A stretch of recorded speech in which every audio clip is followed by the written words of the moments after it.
আজ আমি তোমাদের শেখাবো সপ্তম শ্রেণীর ইতিহাস, চতুর্থ অধ্যায় দিল্লি সুলতানি, তুর্ক আফগান শাসন। আগেই পার্ট 1 তোমাদের দেওয়া হয়েছে, এখন পার্ট 2 ছোট প্রশ্ন। তো চলো শুরু করা যাক। প্রথম প্রশ্ন, আরবি ভাষায় সুলতানা শব্দের অর্থ কি?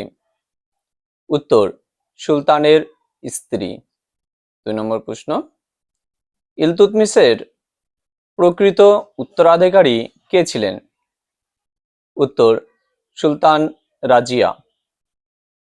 3 নম্বর প্রশ্ন, ইলতুৎমিশ খলিফার থেকে কবে অনুমোদন পান?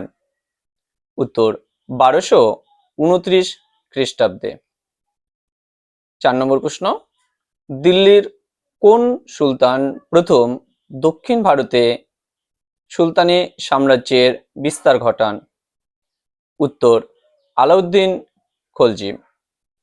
5 নম্বর প্রশ্ন, সুলতান রাজিয়ার মৃত্যু হয় কত খ্রিস্টাব্দে?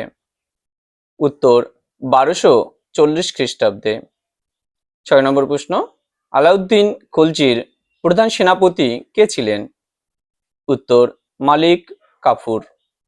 7 নম্বর প্রশ্ন, বন্দেগান ই চিহলগানি কথার মানে কি? উত্তর, 40 জন বান্দা।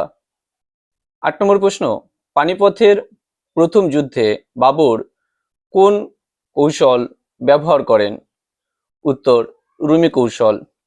9 নম্বর প্রশ্ন, সঙ্গম বংশের প্রতিষ্ঠাতা কে? উত্তর হচ্ছে প্রথম হরিহর ও বুক্ক। 10 নম্বর প্রশ্ন, দিল্লির একমাত্র মহিলা সুলতান কে ছিলেন?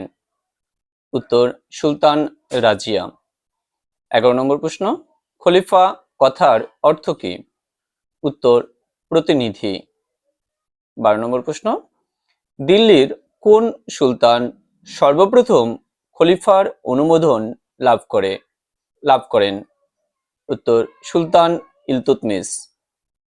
13 নম্বর প্রশ্ন, সিজদা ও পাইবস প্রথা কে চালু করেন? উত্তর, গিয়াসউদ্দিন বলবন। 14 নম্বর প্রশ্ন, গঙ্গা ও যমুনার মধ্যবর্তী অঞ্চল কি নামে পরিচিত? উত্তর, দোয়াব অঞ্চল। 15 নম্বর প্রশ্ন, বাংলার কোন সুলতানকে কৃষ্ণের অবতার বলে মনে করা হতো? উত্তর, সুলতান আলাউদ্দিন হোসেন শাহকে। 16 নম্বর প্রশ্ন, ইকতার প্রধান শাসনকর্তাকে কি বলা হতো? উত্তর, ইকতাদার বা মুক্তি। 17 নম্বর প্রশ্ন, অল রিহলা কে রচনা করেন? উত্তর, ইবন বতুতা। 18 নম্বর প্রশ্ন, ভারতের ইতিহাসে কোন সুলতান পাগলা রাজা নামে পরিচিত ছিলেন? উত্তর, মোহাম্মদ বিন তুগলক। 19 নম্বর প্রশ্ন, কোন সুলতানকে লাখো বক্স বলা হতো?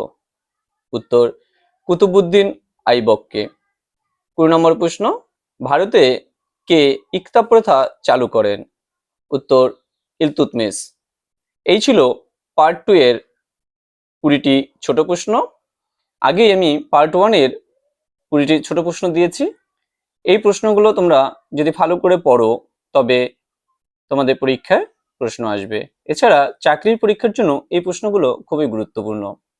আমার এই ভিডিওটি যদি তোমাদের ভালো লাগে তাহলে লাইক, কমেন্ট ও শেয়ার করবে ও পরবর্তী ভিডিও পেতে চ্যানেলটি সাবস্ক্রাইব করে বেল আইকনটি অল করে রাখবে। সবাই সুস্থ থেকো, ভালো থেকো। আর তোমরা কি ধরনের ভিডিও চাও আমাকে কমেন্টসে জানিও, আমি সেই ভিডিওগুলি দেওয়ার চেষ্টা করব। আজ এই পর্যন্ত।